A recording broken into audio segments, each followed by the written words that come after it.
یہ احرام کی باتیں ہوئی.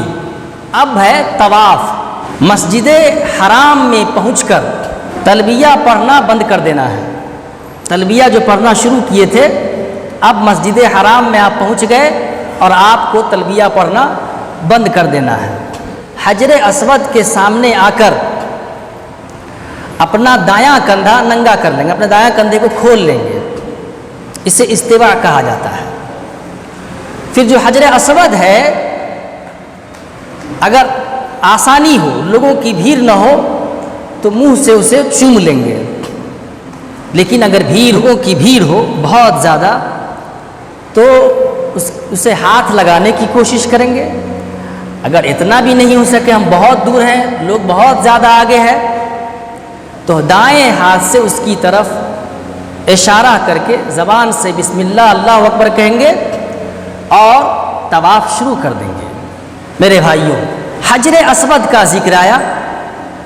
حجر اسود کے متعلق رسول اللہ صلی اللہ علیہ وسلم نے بیان فرمایا: نزل الحجر الاسود من الجنة وهو اشد بیاضا من اللبن فسودته خطایا بنی آدم.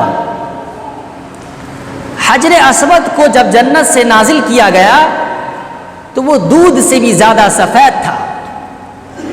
پھر اس کو بنی آدم کی گناہوں نے، بنی آدم کے خطاؤں نے اسے سیاہ اور کالا کر دیا.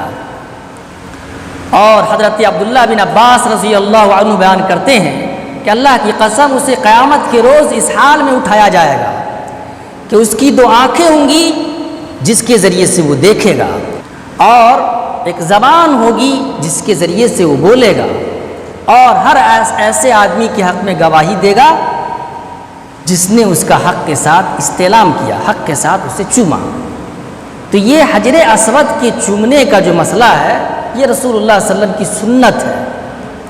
حجر اسود ایک پتھر ہے، نفع اور نقصان کا مالک نہیں ہے، اس لیے اس سے امیدیں لگانا نفع کی یا نقصان کی غلط ہے. حضرت عمر رضی اللہ عنہ نے حجر اسود کو بوسہ دیا تو کہا میں جانتا ہوں، لوگوں کی بھیڑ میں کہا حجر اسود کی طرف اشارہ کرتے ہوئے کہ میں جانتا ہوں کہ تو ایک پتھر ہے، نہ تو نقصان پہنچا سکتا ہے اور نہ نفع، اور اگر میں نے رسول اللہ صلی اللہ علیہ وسلم کو تجھے بوسہ دیتے ہوئے نہیں دیکھا ہوتا تو میں تجھے بوسہ نہیں دیتا. طواف کرنے کا طریقہ: طواف کے پہلے 3 چکروں میں چھوٹے چھوٹے قدموں کے ساتھ تیز تیز چلنا ہے، اسے رمل کہا جاتا ہے.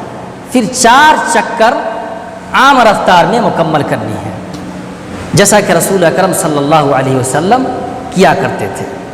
دوران طواف ذکر و اذکار میں مشغول رہنا ہے.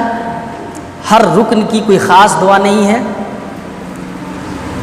البتہ رکن یمانی اور حجر اسود کے درمیان ربنا آتنا فی الدنیا حسنۃ وفی الآخرۃ حسنۃ وقنا عذاب النار کا پڑھنا مسنون ہے. بسم اللہ اللہ اکبر کہہ کر رکن یمانی کا استعلام کرنا بھی سنت ہے. 7 چکر مکمل کر کے مسجد حرام کے کسی بھی حصے میں آپ 2 رکعت نماز ادا کر سکتے ہیں. پہلی رکعت میں سورۃ الفاتحہ کے بعد سورۃ الکافرون اور دوسری رکعت میں سورۃ الاخلاص کا پڑھنا یہ مسنون ہے. اب اس کے بعد زمزم کا پانی پینا ہے اور اسے اپنے سر پر بہانا ہے. زمزم بہت فضیلت والا پانی ہے. خیر ماء علی وجہ الارض ماء زمزم، روئے زمین پر سب سے بہترین پانی زمزم کا پانی ہے. وہ ایک کھانے کا کھانا ہے، وہ ایک غذا بھی ہے اور اس میں بیماریوں سے شفا بھی ہے. ماء زمزم لما شرب لہ، زمزم کا پانی پینے سے ہر وہ مقصد پورا ہوتا ہے جس مقصد کے لیے اسے پیا جائے. یہ طواف آپ نے کیا. اب اس کے بعد صفا اور مروہ کے درمیان سعی کرنی ہے.